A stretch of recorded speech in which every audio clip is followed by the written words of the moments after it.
There you go. All right. Well, I'm very happy to see you all, and thank you so much for making the time. I'm here with Amanda Mattingly and with Maricarmen Barrón. I'm Rodrigo Abud. I will let everybody briefly introduce themselves, but very happy to be doing this together. We decided that it was a good time to have a conversation, an open conversation to address what has been happening around the USMCA. For the most part, last month has been mainly the World Cup, and now that with the World Cup over, I think it's time to move back to discussing some of the important things affecting our countries, our economies, our daily life. So I couldn't be happier to be sharing this space with you all. So what we will do is the following. I will pass the microphone to Amanda and Mari Carmen so they can briefly introduce themselves. And I will be moderating, basically throwing into the table a couple of questions just for everybody to chip in on what is your perspective on what are the things that have changed, where are we sitting at the moment, what are the perspectives going forward, and then we can take it from there. I will start with you, Amanda, and yeah. Okay, well, briefly, I'm Amanda Mattingly. I'm a former U.S. diplomat, and I am the founder and principal of a consulting firm called ACM Global Intelligence. I work with Rodrigo on a publication called the Bilateral Brief that we publish on Substack, and hopefully we'll upload this conversation there. So thanks. And I am Maricarmen Barrón. I work at the Brookings Institution. I'm a senior research analyst there in the USMCA initiative. So we study the implementation of the agreement, and we have been evaluating it for the past 4 years. And I'm very happy to be here with both you, Amanda, and Rodrigo. Thank you so much for having me. Thank you. Thank you, Amanda, and thank you, Mari Carmen. And well, I will briefly introduce myself. I'm Rodrigo Abud. I'm the managing director of Panorama, which is a consulting firm that specializes in risk management and public affairs. I also have the privilege to work alongside with Amanda on the daily brief, on the bilateral brief. And this is the first time that we're doing this format. The idea is to switch from written opinions to something more interactive. So this is the first pilot, and hopefully everybody will like it. And please give us your feedback whenever you get a chance. Let me start by saying, Amanda and Mari Carmen, that the three of us shared a panel where we were discussing how was the USMCA looking back in December and 2025. We were in Monterey in a very nice golf country club, following a kind invitation from Gonzalo de la Torre from REF. Now we're here in the summer of 2026. Many things have happened. Uh, we won't have time to list all the things that have occurred in the past 6 months. But I would like to start by asking you, Amanda and Mari Carmen, where are we today? We had to do like a very short balance on with the big picture, what has changed and how did we get here? And then I'll go with Mari Carmen. Okay. Sure. Go for it, Amanda. Well, I think where we are today, 6 months after we met, is I'm going to say like we really haven't moved very far. Like there were a lot of doubts in December about what the U.S. negotiating stance was going to be, whether or not the U.S. was going to be would certify the review process. And I think that's still where we are after the July 1st date, which Mighty Carmen can explain better than I can. But the USMCA, the Trilateral Free Trade Agreement, is still in place and it will continue to be in place, even if amendments aren't negotiated, is my understanding. Yet there are so many challenges ahead still as the U.S. Negotiators, led by those in the Trump administration, want to exert more influence and change more things, make more amendments around things like rules of origin and link trade to other issues that are security related. And so in some ways, Rod, like we're really not in a much different of a place, even though so much has happened between like December and now with tariffs and trade and like the dispute with Canada and like there's just as a lot has happened on the security front and the economic front that you would think that the agreement, at least from my perspective, you would think that the whole deal would have been blown up, but actually it's is still practically in place. Thank you for the perspective, Mari Carmen. What do you think? I would love your thoughts. Sure, 100%. Just I agree with Amanda. I think there was a lot of buildup towards the July 1st deadline, and July 1st happened, and we are pretty much in the same place that we were on June 30th. Does June have 31st, 31 days? I forget. June 30th or June 31st.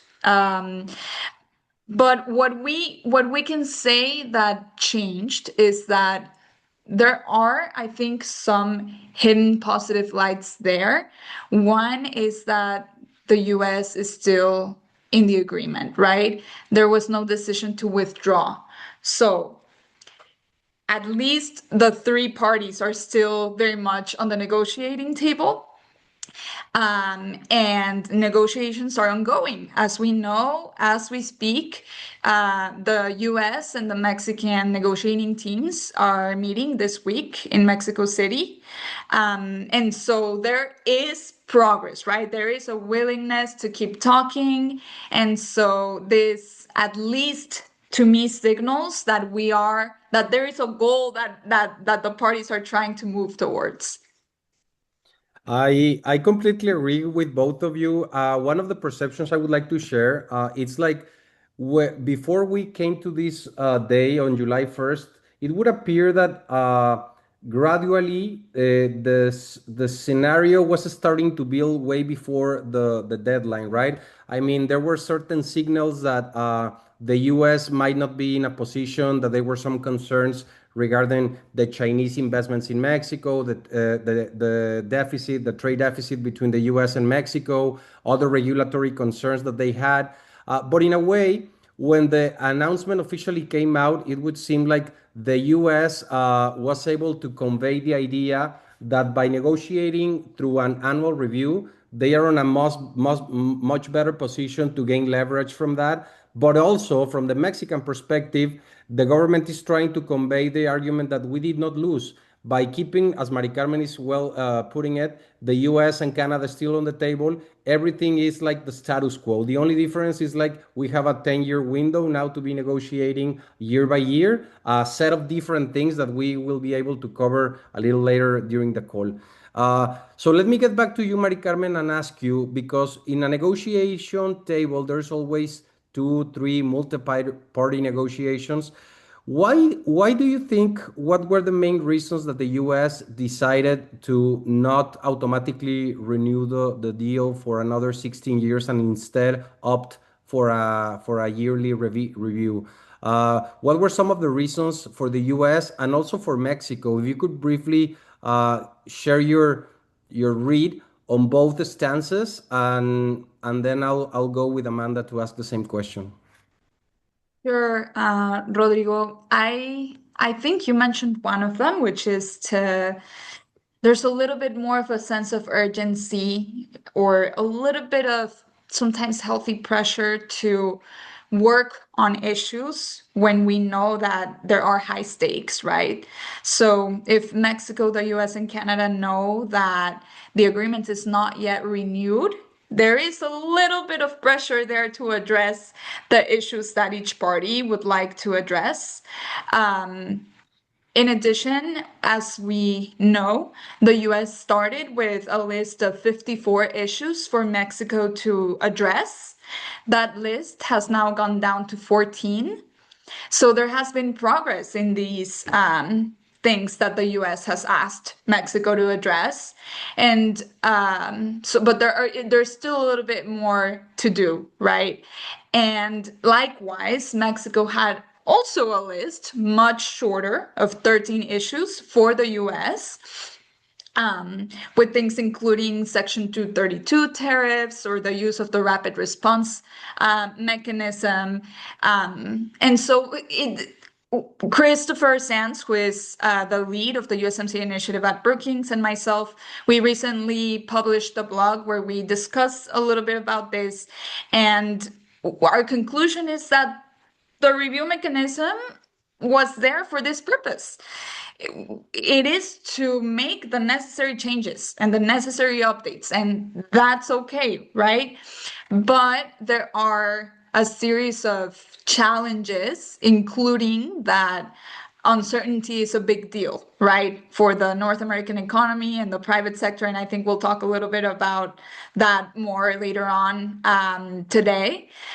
But those are a few reasons. There are a few issues still that both countries would like to address before moving forward with a renewal. Thank you, Maricarmen. From the Washington perspective, Amanda, what do you think the U.S. government is trying to accomplish? I mean, is this fundamentally about trade, or this is becoming something broader? Yeah. It's such a good question. I think it's much broader than trade from the Trump administration's perspective. I think trade becomes like the lever in a way to address lots of other issues. As we've seen, okay, go back in time a little bit. I think it's really important to understand why and how trade has been viewed in the US. Like, so for decades, like both parties, the Democrats and the Republicans in the US, were basically free trade. Actually, it was like the far left side of the Democratic Party that was against free trade.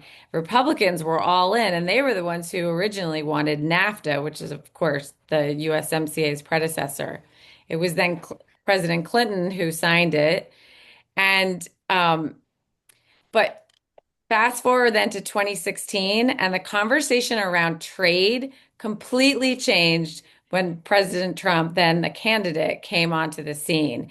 And what he did, which was really different and like fundamentally shifted the narrative on trade, was tap into like grievances within the US electorate. So like American voters who were disgruntled about like jobs that they had lost, or they talked a lot about like the hollowing out of American cities. And so what Trump did at that time in that election was really tap into that like economic nationalist message that said, it was the free trade agreement it was NAFTA, like truly, like literally identifying it as NAFTA as the reason that killed American towns. That was the sentiment that he brought to the table. And from that moment, shifted the Republican Party's view on trade and free trade in particular, and also the use of tariffs, which we've seen. So that started back in 2016. Now, we thought that the renegotiation of NAFTA, which then was renamed USMCA in 2018, while Trump was in his first term, we thought that was going to be difficult. And then it was renegotiated and rebranded, and everybody, I think, who recognized the benefits of the trilateral free trade agreement, everybody sort of was like, okay, phew, we did that. And even at the time, it was Robert Lighthizer, who was the U.S. Trade representative at the time. He was the architect on the U.S. side, said it was like the gold standard. It was the best deal ever. So in some ways, you would think that like now Trump in his second term would have been like, it's my deal. Let's go forward with it. But that sentiment within the US electorate and that larger, broader issue of trying to connect with American voters, I think still is in like Trump's mind and is still part of the Republican Party's attempt to manipulate trade and tariffs, use them as rhetoric to say, hey, it's not our economic policies, it's trade with Mexico. Mexico took your jobs, like, it's Canada with like dumping whatever it is, lumber, dairy here that's killing farms. I think that becomes the scapegoat. And then and it helps to push that sort of rhetorical agenda that's, yes, about trade, but it's about like a larger sort of like political battle for US voters too. No, completely agree. I mean, I think that one of the main aspects that I have always acknowledged from the Trump administration is the ability to combine different topics to gain leverage in a single negotiation. So when you really look at it, you can be talking about trade, but there are a lot of other topics that have a strong bilateral connotation, right? Right, water, energy management, migration, fentanyl trafficking, public safety. So in a way, I sense that one of the things that will be very interesting to watch is that whenever these annual reviews happen, how will these other external factors that before were not as a critical part of the conversation, now they will come and into place, and how that will unfold the different outcomes that might happen. Which takes me to the next question, which is basically we all the questions that the CEOs and people ask you and ask everyone, it's like, what will happen? And I know this is a very hard question to address, but Mari Carmen, from a short-term perspective or from a transactional perspective, what are the main milestones that we should be watching for over the next months or years? Because we know that there's still 10-year window for this agreement to be in place, and there will be annual reviews. But we don't know basically any more than that. So what are the inner happenings about the two or the three representation teams? If you could tell us or elaborate a little more on that, that would be great. Sure, I'll give it a shot. It's a difficult question, but um, let's see. So originally, back in 2016, like Amanda was saying, when the USMCA then in 2018 or so was being negotiated for the first time, there was a proposal to have a sunset clause in the agreement, right? That the agreement would last for 5 years and then be terminated. And so Mexico and Canada both did not like this idea, if we can put it that way. And so they had a counter proposal, which was to do a 6-year review with a 16-year term. And so have the agreement be enforced for 16 years, avoiding the huge uncertainty that would come from knowing that it would end in 5 years, right, if it wasn't renewed. And so taking that into consideration, the review mechanism is working as it should, in that sense, in that it is there for this purpose, so that we can see what needs to be updated. Originally it was thought as, for example, technological advancement. We now have artificial intelligence. We now have a wider spread of the electric vehicle market. We don't have rules of origin for electric vehicles in the USMCA currently. So things that are very technical, that the original negotiators thought that there could be a need to address in the future, right? And to make sure that the agreement was still beneficial for the three countries. Now, fast forward, like both of you have mentioning, we have seen a surge of a mix of non-trade related topics in the negotiations, right? Including, for example, migration, including drug trafficking, security, etc. And this has made things more complex. It's the reality. And so the review mechanism was designed to address trade-related issues, but not the additional issues that might be present between any two countries. And there are other mechanisms that can be used to address those.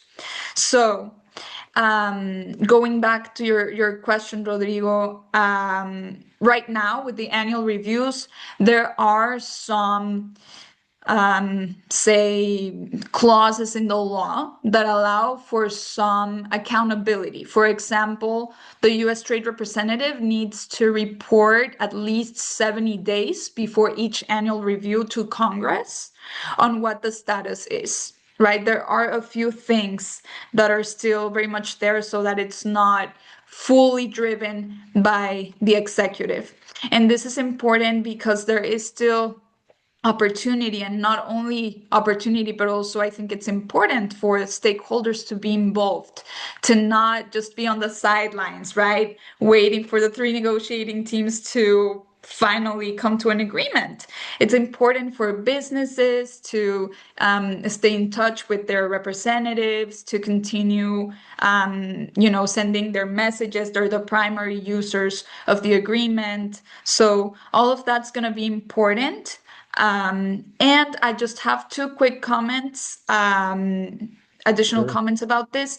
One is that the USA priorities for this week's negotiating session with Mexico include the trade deficit, and also dependence on third country providers.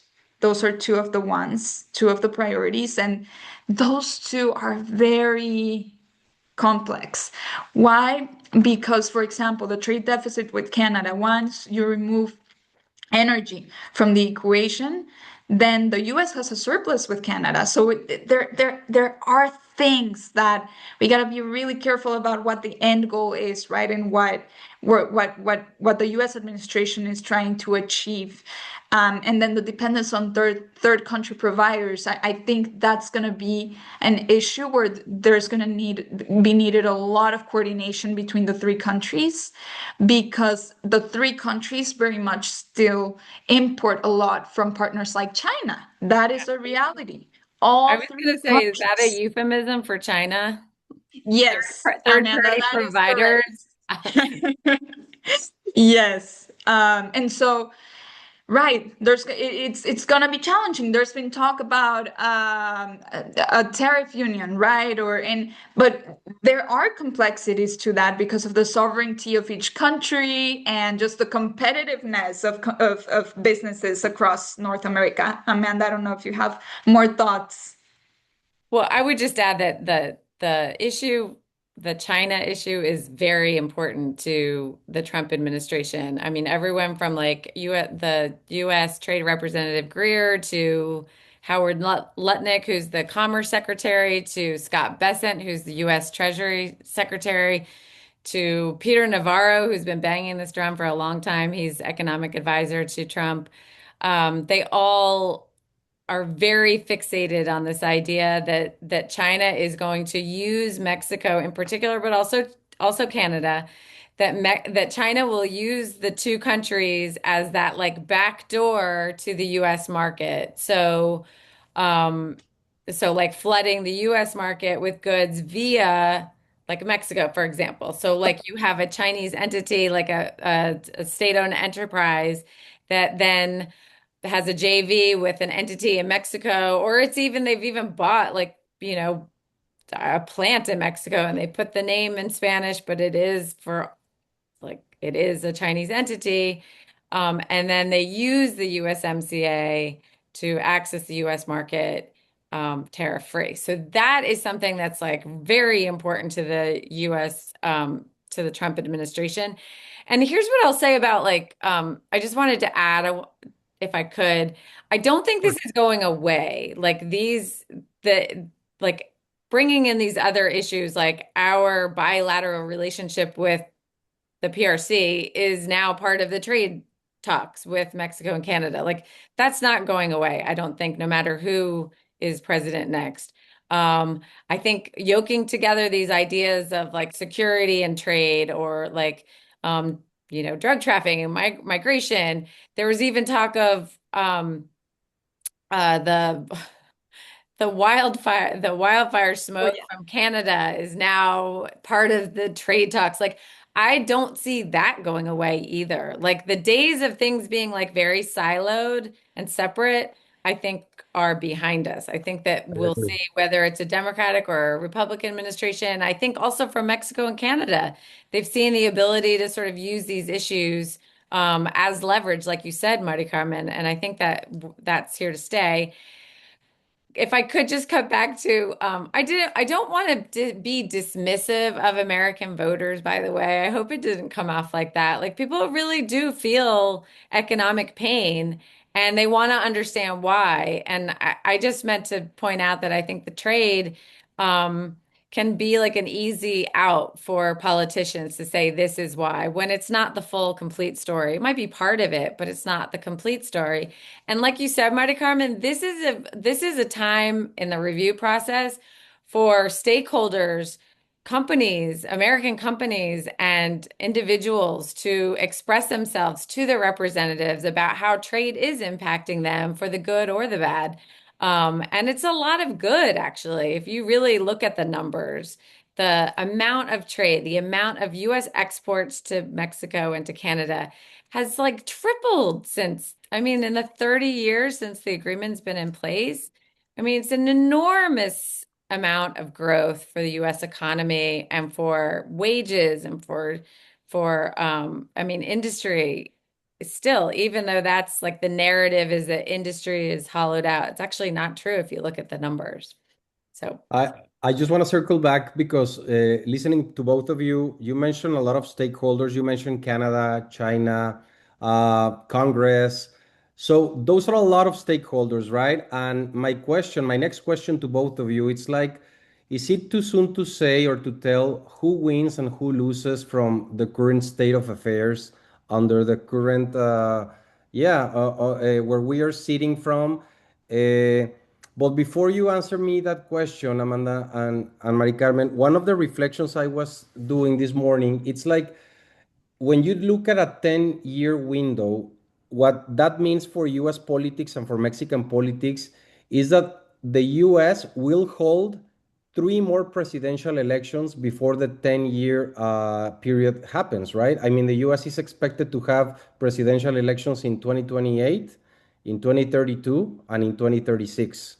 And Mexico is expected to have elections in 2030 and in 2036. So agreements just don't happen for a coincidence or like by miracle. They are made and they are crafted by politicians, and politicians inevitably they imprint their ideologies and their way of thinking. So it's a long time, right? What I'm trying to say, it's like a lot of things can happen. Not, I mean, not even in what in imagine if in 10 years, in 6 months, right? So I expect and I agree with you that we will see a lot of twists going forward that could go either for a better or for a worse.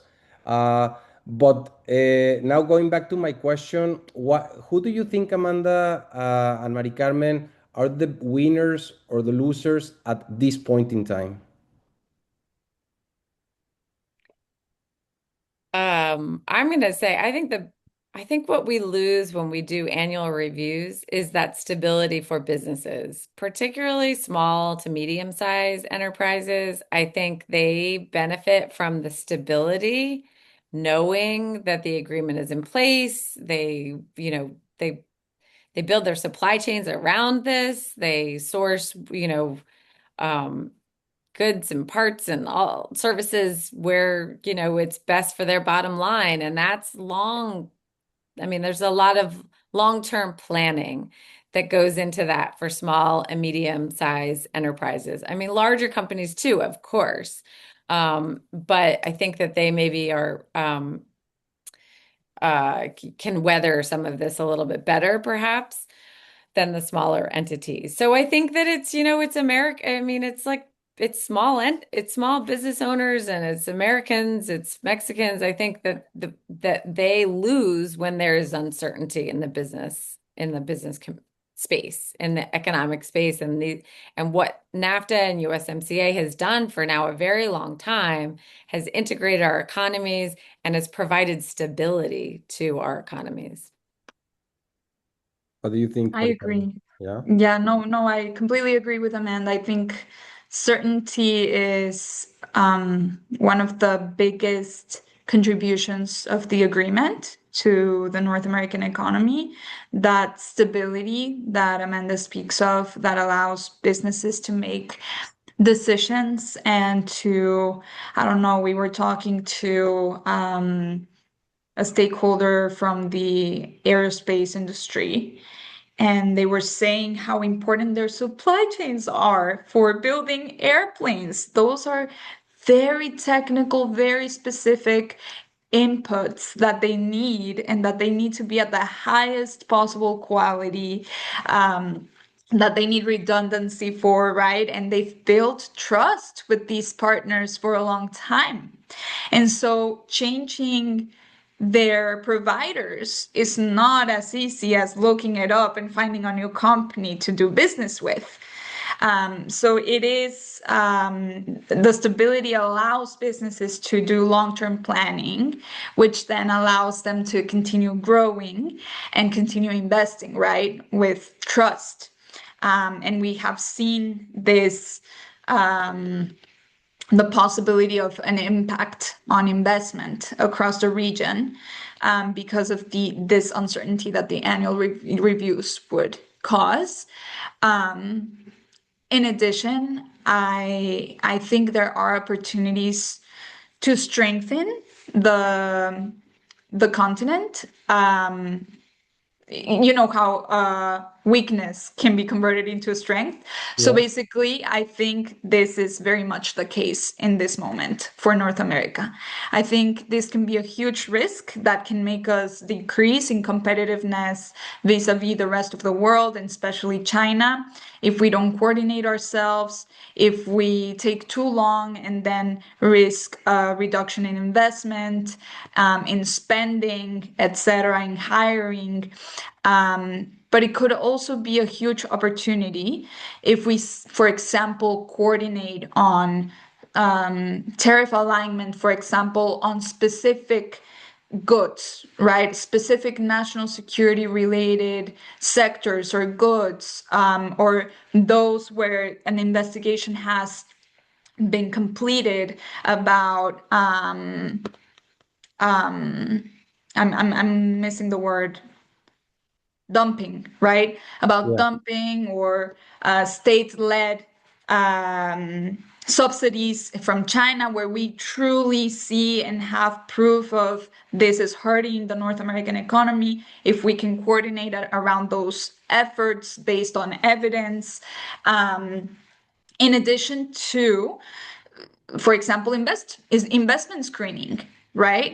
Across the continent. There, as we know, there are different types of investment, right? And there is some investment that comes to a country and doesn't really enrich the country, right? They come and they maybe set up shop, but they bring their own workers and don't really invest in the country, and then just pollute the country as well. So there are things that we could do to incentivize more of the beneficial investment and business, even from third countries like China. Yeah. So I think that, I mean, trade with China is not going away, but we just got to figure out what's the smart way to do it. Let me start bringing the conversation towards an end because we're running out of time. But before we conclude, I would like to talk a little bit about the implications that this has for businesses. I mean, from the Brookings institutions, from ACM Global Intelligence. I guess that's a lot of people come to you and they ask you like, how will this new configuration of the USMCA will impact my business? And from your perspective, what would be the two or three things that business leaders should be watching for over the next 12 months? I know it's a hard question, and we have already pinpointed like elections will be important, the way that the security conversation happens between Mexico and the US will also be important. But if we had to choose, like each of you name just a couple of indicators that will be very important to monitor, what would those be? You can start, Amanda, if you want. Sure. I would say that, I mean, this is pretty obvious, but not every company does this. But I think that monitoring the negotiations, like keeping an eye on, and now every year, looking at where are we with the negotiations, what are some of the points that are on the table, what are some of the sticking points, that they just you can't afford to just assume that it's like, going to be rubber stamped. It won't be. And there are things that will change. So monitoring that is going to be really, really important. And then the second thing, which in my view goes along with like the monitoring and the intel gathering around USMCA and understanding the stakeholders and the players, is how to have your own voice. Like, where are your lobbying efforts? Like, honestly, that's really important. You want something, like you got to raise your voice. So putting, having the right intelligence to then like put that to action in terms of whether that's lobbying Washington or that's lobbying in Mexico City, or I think that that's important and comes hand in hand. In terms of other like signals, though, I think at least in the United States, it's also really like what happens in the midterms matters. So like it's not just the presidential election. So watching like what are the voices, those who win in a midterm election and control Congress, because the executive branch, I mean, the president can't withdraw the United States from this trade agreement without approval from Congress. So, like, that is actually not to say that that can't happen, but if there's a change in control of Congress, then that is in theory a constraint on the executive. So, or on Trump, if he doesn't control both the House and the Senate. So those are things I mean, a lot of that is obvious, but you think it's obvious to follow along with these, but a lot of businesses don't or can't or don't have the capacity, which is why they need to hire somebody like Rodrigo at Panorama to help do this. I was gonna say the same about ACM and Brookings. If you guys need any questions answered, you have here in the conversation two of the most brilliant minds that will help you navigate a lot of uncertain territories that we will be coming to. Mari Carmen, what are your thoughts? What are the early signals that you would recommend monitoring? Yeah, I think one of them is a little bit subtle. It's more long term and not so reactive, but more proactive. And I think it is studying, and doing market research on how do Mexico, the US, and Canada complement each other? Where can we help each other become more competitive? For example, we know that Canada has a lot of critical minerals, but they need a way to process them in order to make them useful for developing chips and semiconductors. And so we know that Mexico has a big labor force. And so how can we complement each other to be more competitive and look, ahead? Like we were talking about, there are quite a few political cycles still to go from now until the 10 years after now. And we got to think long term, right? Beyond the current administrations in all three countries. In addition, more productivity and more growth needs things like water and energy, right? And so making sure that we are preparing in terms of the infrastructure, both the logistical infrastructure and also the physical infrastructure to be able to contain that growth, right? That's something else that I would keep in mind as a business. And then also just two more things. One is the matter of mixing the non-trade related topics in the trade talks. I agree with Amanda. I think that's going to continue to happen. But if you find ways or proposals to address those through the other channels that exist, the diplomatic channels that exist to deal with the security related issues between the three countries, etc., that could make the negotiating process much more agile. right? Any country has the ability to withdraw from the agreement by giving a 6 months notice. So no one's going to be stuck, right, forever. If someone really, really thinks it's a good idea to leave. But that would allow, renewing the agreement would allow for certainty to come back. And while the three countries continue discussing other issues. And the third is tariffs, which I think are also here to stay, at least for now.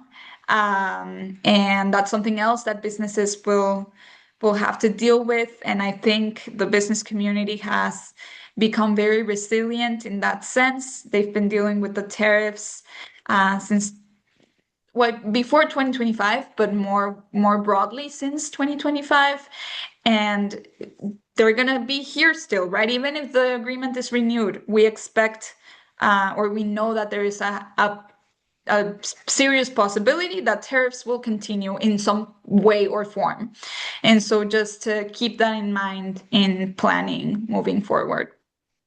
All right. I mean, I think we made a pretty good summary on a very complex topic. I mean, I think that we could continue the conversation, but to respect everybody's time, we're gonna finalize by thanking you, Amanda, Maricarmen. Thank you so much. I think this was an outstanding discussion. As I said in the beginning, this is the first time that we're doing like a commentary on a more interactive platform. And what a way of doing it than with sharing this with you both. One of the things that stood out today, I think it was that the USMCA review is much more about trade, right? I mean, there's so many intertwined topics. And when you mix politics, new emerging topics such as critical minerals, the dispute with other countries, other emerging players. This is going to have a lot of twists, so it's important to continue engage with the different audiences and be properly informed of what are the implications that this has for your businesses, but also from a more strategic perspective. I mean, we are a region that it has been very closely connected, and there has been times where cooperation has been closer than other times. But something that it's a certainty is that we will continue being neighbors for a lot of times. And one of the things that we have been trying to do in the bilateral brief is to try to tackle these bilateral issues from a very balanced perspective. And today we have the pleasure of having Maricarmen also joining us. By the way, the Brookings institution has a very broad coverage of the USMCA, so there is a lot of documentation in case you want to check it out. But I want to thank you all for joining. And I don't know, Amanda or Maricarmen, if you have any final thoughts before we close down. Go ahead.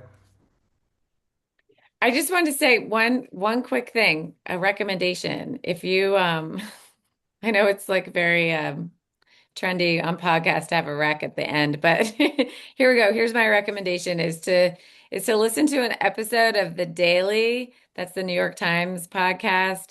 It's called How NAFTA Broke American Politics. And it came out in October of 2024 during the election. And it's a really interesting sort of like historical look at why NAFTA became such like an issue and continues to be an issue in terms of like American politics. So that's my rec for historical purposes. Thank you all. Thanks, Marty Carmen, for doing this with us. It was really great. Marty Carmen's brilliant. She knows more Yes. about the details of USMCA than I could ever pretend to know. And I'm so glad that you're here today. No, thank you both, Amanda and Rodrigo. It's a pleasure for me to be here with you both. I learn a lot from you, and I admire your work in keeping businesses informed. We need a strong private sector in the three economies, and so it's very important. And I guess my final piece is just a reflection from the World Cup final, where we saw Carney, Sheinbaum, and Trump standing together, right, in front of the whole world. And that takes something, right? That takes something. So I think there is still opportunity there to have fruitful discussions. And so hopefully we see good results, not in a very long time. I love it. And be sure to subscribe to the bilateral brief. And also we will share the contact of each one of us. So in case you want to contact us for further discussions, we would be happy to do that. Thank you again, Amanda, and thank you, Mari Carmen. Thank you both. Bye bye.